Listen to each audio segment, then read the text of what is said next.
Good afternoon, everyone. Who here has driven a car before or has a car that they drive every day? All of us, right? No, I got it right. That is due to the internal combustion four-stroke engine. The four-stroke engine is what makes our world go around today. I'm going to talk to you today about the parts of the engine, the four strokes of a four-stroke engine, and how the engine comes together to move our world. I got lots of my information today from animatedengines.com, howitworks.com, and the Society of Automotive Engineers. An engine is an extremely complicated piece of machinery. I can't get into all the detail today, but I am going to explain to you several of the key parts that make the engine happen. First of all, there's the valves. The intake and exhaust valves in a motor open and close to allow fresh fuel and air into the engine and spent exhaust gases out of the engine, therefore making a cycle for the engine to breathe. The piston. The piston is a cylindrical piece of metal that slides up and down inside the cylinder that provides the bottom part of the combustion chamber. The combustion chamber is where the explosion in the engine actually takes place, and the piston is what provides the bottom part of this. The connecting rod. The connecting rod is a piece of metal that on the top is connected to the piston and on the bottom is connected to the crankshaft.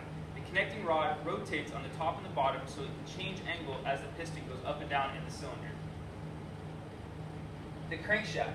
The crankshaft turns in a circle with the connecting rod attached to it and allows the piston to go up and down inside the cylinder. The crankshaft works kind of like a jack-in-the-box does. It spins up and down, which allows the piston to go up and down the cylinder. The camshaft.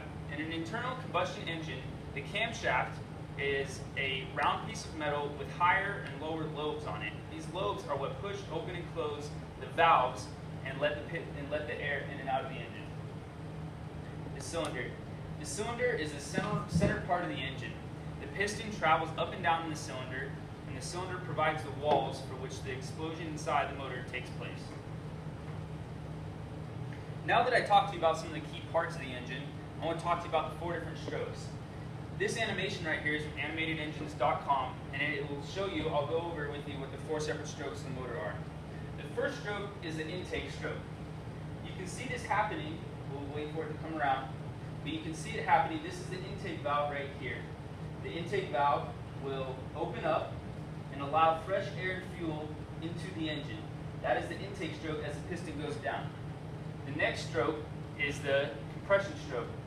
During the compression stroke, all that gas and fuel that just got let into the engine is getting compressed into a smaller area so it can burn better. Intake stroke, right there. Now as it goes back up, the second stroke, that's called the compression stroke.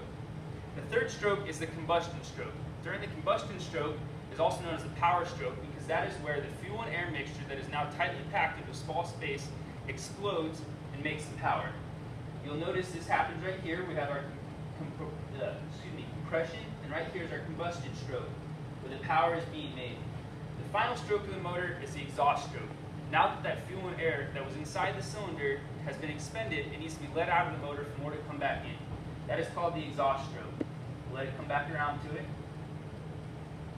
There's your combustion. And now as the piston goes back up, that's the exhaust stroke. Those are the four strokes of a four-stroke engine.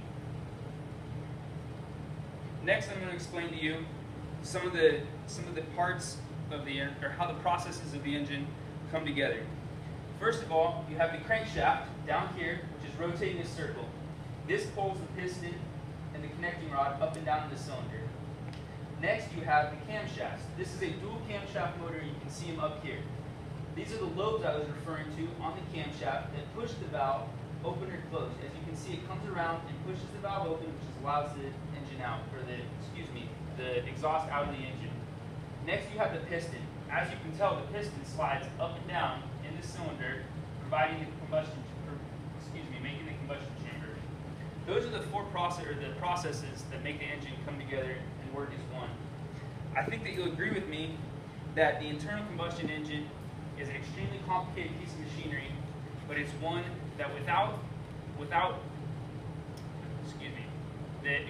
the internal combustion engine is one that we need in order to live the kind of lifestyle that we live today. I don't think that I could go from Portland, Oregon, down to Southern California in one day if it was not for the internal combustion engine.